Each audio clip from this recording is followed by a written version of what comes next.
was touched upon in a little bit of that most recent discussion, the aquatics center and Ellis development that's proposed for southwest of Tracy. Right now, an early draft of a developer agreement proposes an exchange of building rights and water and sewer rights for some land and money to build the aquatic center. I believe it's $2 million up front with $8 million to come later on. According to a January 2011 report by the city, that gives the city about $13 million toward the aquatic center.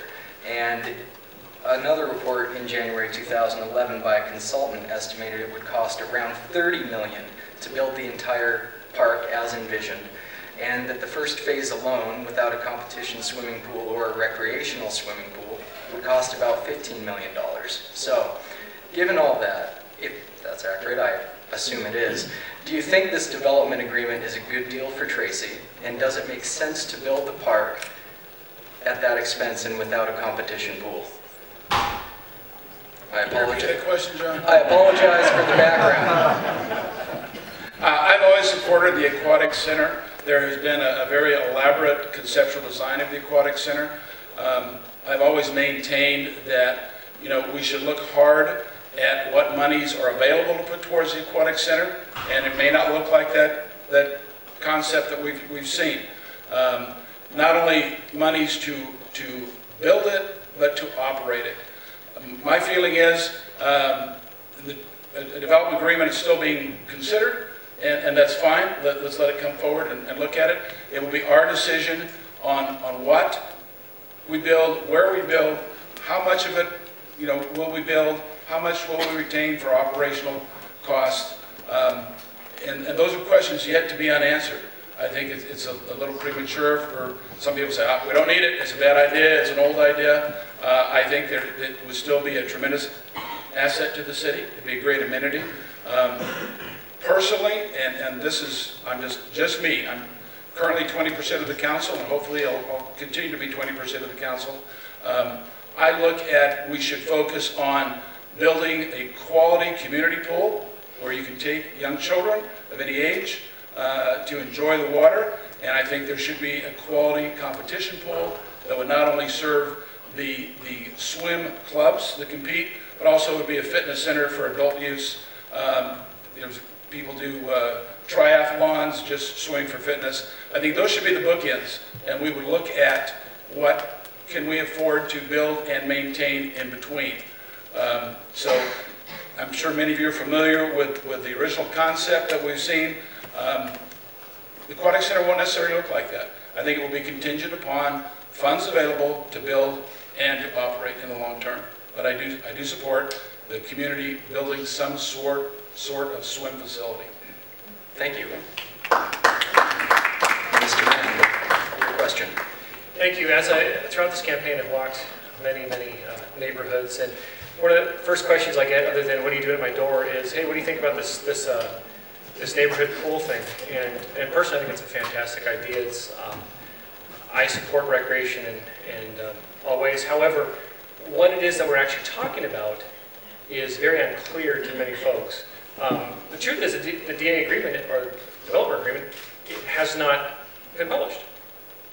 That's truth number one. Number two, a lot of us believe that there is an aquatic center, maybe some 50-yard pools, maybe 25-yard, maybe a splash and recreational zone. At this point, it really is on the table and ready for discussion. I hope that we explore all possibilities, provide adequate services for youth, aquatic services, excuse me, and whether that's done through grants, developer agreements, or other options. What I have been clear on is that if we do build a pool, it's not going to take any dollars from the city budget. I'm pretty clear on that. But recreational facilities has always been a top priority of mine throughout this campaign. I'd love to see it done, but at this point, it's really just something we're talking about. And it's something that the Planning Commission hasn't seen, the revised plan, nor has the council. So it's something to look forward to absolutely in the next months to come. Thank you. Thank you. Mr. Morelos. Yes, I just want to remind you that I did see the numbers in regards to the pools that were going to be built. And yes, they're expensive. But like I said before, in order to maintain those pools, the money comes from the general fund. And I'm not willing to draw from the general fund and have an effect on our police and fire department, and even our other public employees. That's not the smart thing to do. And what Charlie just said in regards to the development agreement, it is on appeal right now. And at the same time, the city and the developer are working on another development agreement, not waiting for the appeal to come forward in favor of or against.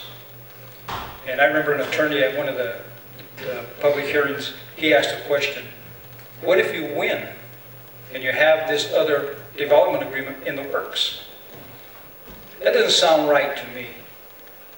And I know, as a former city council member, and even all the others that served on city council, they would not do business like this. Dorothy Sanusi always said, use common sense. And I believe her. I've heard that millions of times from her. And that's something that we need to really use common sense. I can recall that the property on, let me back up, because we were told now to get rid of the ballpark, get rid of the property on Christmas and 11th. I remember that was a pie in the sky park that was going to be there. It never happened. Thank you very much. Thank you. If any of you have ever been afforded the opportunity to sit in a council meeting when the aquatics park has been discussed, you have been in for a long haul of a night. And so it is not short of any grand feelings around the subject. Of course, you can look at it from different angles. Many people support it and support overall different type of activities and outlets for our youth in our community, and swim teams and different things like that. I've listened to the different arguments on it. I've talked to different people who's worked on it since the very beginning. And one of the things that I even stood up and said one time at one of the council meetings regarding this was, does the voice of the people matter? And many people have spoken out and say that we need such a facility. Now, there has been a lot of discussion on whether the DA is valid as far as legal. We know what's going on with that, and the new one has not been disclosed. And I know a lot of people just have a lot of speculation. But the thing is, you don't act on speculation. You act on real facts and real numbers. The thing is that we, as government, as everyone in here, I'm sure, loves transparency. Just to know what can we do and what can't we do. Just like our children come and ask us, can we go on a trip to Hawaii, or I want to go to the Bahamas? They have grand ideas. Okay, can we just simply go to Six Flags, Mom? Okay, this can fit within our budget. And as I understand, many people are concerned about this in our community. All they want to know is what can we do, and stop making promises that we cannot keep. We said that it's important, so let's show that it's important and say, if we can do this at this phase, I don't care if it's $13 million, do we have it? If we don't have it, then we don't have it. But we need to prioritize all the things that make it important, that make up our city. All the economic development. This is an economic development opportunity. It's an attraction that will attract people to Tracy. When I first moved here and I saw that on the front page that we were having an aquatic center, I was all excited. Wow, Tracy is that happening place. And so it's going to be important that if we do this, that we do it smartly, that we do it reasonably, and that we be honest, transparent, and open the whole way through. Thank you. Thank you. Mr. Birdsall. This is kind of an interesting question, because we've been spending our time up here talking about cuts, and cuts. And now we know already that the swim center will be another deficit. Why do we want to add a deficit when we were trying to cut our expenses? So that would be my first thought. Second thought is, we have a pool sitting in Lincoln Park that's been empty for 2 years, and I hadn't seen one letter to the editor that says, when are we going to fix the pool in Lincoln Park? So I kind of question how much we really need another pool. I personally think that's one of the responsibilities of the city, is to provide good swimming. Doesn't necessarily have to provide competitive swimming, and it sure doesn't have to provide an enhancement to it. That's really private business. If the city has all this extra money, maybe we should build a public golf course, or better yet, we have to also look at, we are talking about getting $10 million, but nobody's talking about the $8 million that the city is giving up in secessions to have the $10 million. So if my arithmetic is right, we're not getting $10 million, we're getting $2 million. So I think that's something else we have to look at. This is part of managing the budget. This is part of how do you run a business in a logical manner. Do I want a competitive pool? Love to have one. We do not want to use credit cards to build it. We want to be able to have the money to build it. So that is, the feeling toward it. Is it important? Yes, but you've got to be able to pay for it.